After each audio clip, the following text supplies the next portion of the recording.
Monday, April 29, 2019.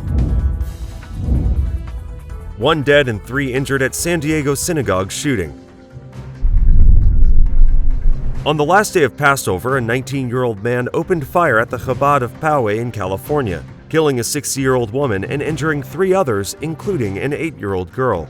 The California suspect, John Ernest, was arrested shortly after the shooting and had written an anti-Semitic manifesto.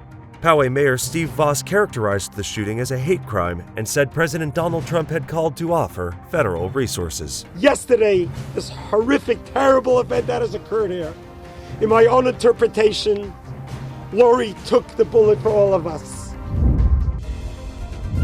Sri Lankan police raided the headquarters of a hardline Islamist group founded by the suspected ringleader behind the Easter suicide bombings of churches and hotels. With Brexit passions running high, campaigners are hitting Britain's streets and taking to social media ahead of European elections. Iran state television reported Sunday that the Iranian foreign minister is planning to visit North Korea without giving the date of the visit. Israeli government plans for possible financial collapse of Palestinian Authority. Prime Minister Benjamin Netanyahu and the finance minister have reportedly discussed emergency plans should the Palestinian Authority's financial system collapse over its refusal to accept tax dividends collected by Israel. The two met Sunday to discuss what plans to put in place and what possible moves would keep the Palestinians solvent. Netanyahu and the finance minister on Sunday discussed whether to persuade PA President Abbas to accept the funds. Governor Andrew Cuomo ordered state police to increase their security presence at synagogues and other houses of worship across New York.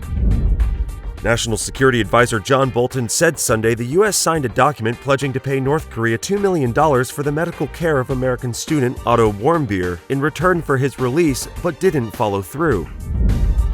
Senate Majority Leader Mitch McConnell's plan to hike the smoking age to 21 could be a win for tobacco companies. Jewish leaders urge wake-up call after Poway synagogue shooting. The director of the U.S. Holocaust Memorial Museum in Washington said the organization was alarmed by the second such incident in 6 months. Israel's Prime Minister Benjamin Netanyahu called the shooting an attack on the heart of the Jewish people and urged the international community to step up the struggle against anti-Semitism. The Anti-Defamation League, a New York-based organization dedicated to the fight against anti-Semitism, called the shooting an attack on the entire Jewish community and a brutal hate crime. Top City Bowls backed switching the Verrazano Bridge to two-way tolling Sunday as a way to cut down on congestion on Staten Island and in southern Brooklyn.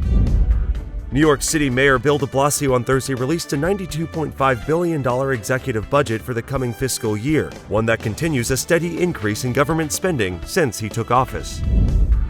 The New York Attorney General's office has launched an investigation into the National Rifle Association amid the group's internal dispute.